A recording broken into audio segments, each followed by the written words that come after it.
तर आज आपण बघणार आहे अनुच्छेद नंबर 3, त्याला आर्टिकल नंबर 3 म्हणतो आपण, नवीन राज्य निर्माण करण्याची पद्धत.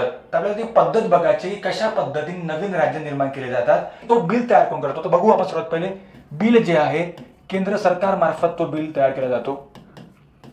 केंद्र सरकारने तो बिल तयार केल्यानंतर तो बिल राष्ट्रपतीची संमतीसाठी तो बिल जात असतो. त्याला म्हणतो आपण पूर्वसंमतीसाठी. त्याच्यामध्ये कोणाची राहील, आपल्या राष्ट्रपतीची राहील.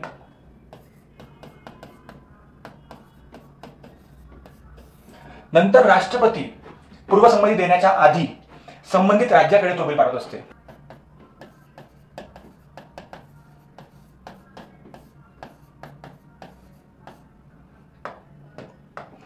संबंधित राज्य म्हणजे काय की ज्या राज्याचे 2 तुकडे होणार आहे किंवा 2-3 राज्यामध्ये एक राज्य तयार केला असेल तर त्या सर्व राज्यामध्ये तो बिल पाठवला जातो आणि त्या राज्याच्या विधानसभेमध्ये तो बिल मांडला जातो आणि राष्ट्रपती त्यांना ठराविक कालावधीच दिला जातो की तुम्ही या कालावधीत तुम्ही आम्हाला बिल लवकरात लवकर सांगा तुमचे मत काय आहे.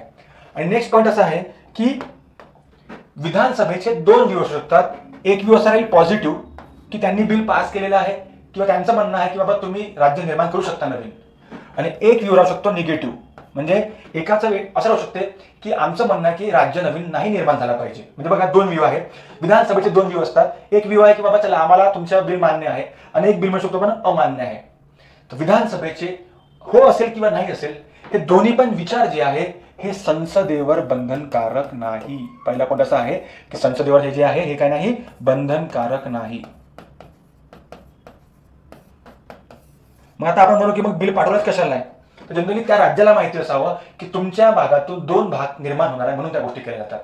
मग संसदेकडे बिल आला म्हणजेच म्हणू शकतो आपण लोकसभा आणि राज्यसभेकडे बिल आलेला आहे आणि या लोकसभा आणि राज्यसभेमध्ये साध्या बहुमताने, बघा या दोन्ही ठिकाणी साधं बहुमत आहे, साध्या बहुमताने तो बिल पास केला जातो.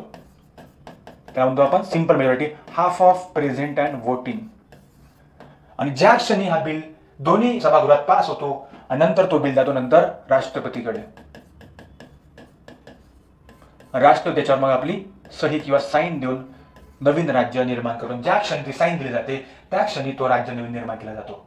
तर अशा पद्धतीने एक पद्धत आहे नवीन राज्य निर्माण करण्याची. मी पुन्हा सांगतो, लक्षात ठेवा. केंद्र सरकार बिल तयार करते, म्हणजे ते लिहून घेऊ असं, केंद्र सरकार बिल तयार करते. केंद्र सरकार ते बिल राष्ट्रपतीकडे पूर्वसंमतीसाठी पाठवत असते. पण राष्ट्रपती पूर्वसंमतीच्या आधी संबंधित राज्याकडेच्या विधानसभेकडे तो बिल पाठवतो. विधानसभेने जर समजा हो किंवा नाही त्यांचे जे विचार आहे हे संसदेवर बंधनकारक नाही. मग त्यांनी हो म्हटलं असेल त्यामध्ये मॅटर करत नाही. मग संसद लोकसभा की राज्यसभामध्ये साध्या बहुमताने तो बिल पास करत असते. साधे बहुमत म्हणजे काय असं खूप कठीण नाहीये. आणि नंतर जसा हा बिल ते पास झाला तर राष्ट्रपती जे आहे ते साईन देऊन त्या बिलला ऍक्ट बनवत असते, कायदा बनवत असते आणि त्या क्षणी 2 राज्य निर्माण होत असते. एवढी सोपी पद्धत आहे नवीन राज्य निर्माण करण्याची. थँक्यू. जय हिंद, जय महाराष्ट्र.